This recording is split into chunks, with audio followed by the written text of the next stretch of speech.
आजचा दिवस खूप खास आहे आणि आमच्या फॅमिलीसाठी खूप आनंदाचा आहे. म्हणजे आज आहे अमूल्याचा बड्डे आणि बड्डे सेलिब्रेशनसाठी खूप सारी तयारी आम्ही अगोदरच केलेली होती आणि तिच्यासाठी फ्रॉक जो आहे तो तिच्या चॉईस नव्हता, तो पण तिच्या बडे पप्पांनी आणलेला होता. केकसुद्धा तिच्या चॉईसचा होता. म्हणजे सगळं काही तिच्या चॉईसचं आणि तिचे फ्रेंड्ससुद्धा छान असे बड्डे सेलिब्रेट करायला आले होते. सगळे पाहुणे आले. त्यानंतर हा आमच्या घरचा छान असा लूक होता. म्हणजे आमच्या घरी छोटंसं बाळ पहिल्यांदा येणार होतं आणि ते पण मामाच्या घरी, म्हणजे तो भाची झाली ती आमची. तर मस्तच त्यांचं स्वागत असं छान असं जोरदार केलं होतं सगळ्या फॅमिलीने, कारण सगळे आलेलेच होते बड्डेला सेलिब्रेशनसाठी आणि त्या बाळाचं सुद्धा स्वागत छान असं झालेलं होतं. तुम्हाला जर बड्डेचा फुल व्हिडिओ बघायचा असेल ना, तर खाली छान अशी डिस्क्रिप्शनमध्ये मी लिंक दिलेली आहे. तुम्ही लिंकवरती क्लिक करा आणि व्हिडिओ पूर्ण बघून जा.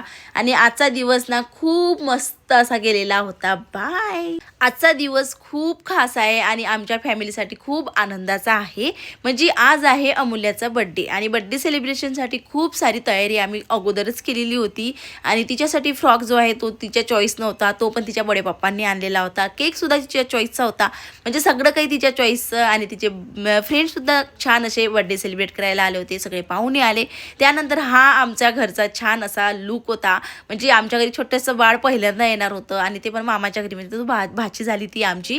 तर मस्तच त्यांचं स्वागत असं छान असं जोरदार केलं होतं सगळ्या फॅमिलीने, कारण सगळे आलेलेच होते बड्डेला सेलिब्रेशनसाठी आणि त्या बाळाचं सुद्धा स्वागत छान असं झालेलं होतं. तुम्हाला जर बड्डेचा फुल व्हिडिओ बघायचा असेल ना, तर खाली छान अशी डिस्क्रिप्शनमध्ये मी लिंक दिलेली आहे. तुम्ही लिंकवरती क्लिक करा आणि व्हिडिओ पूर्ण बघून जा. आणि आजचा दिवस ना खूप मस्त असा गेलेला होता. बाय.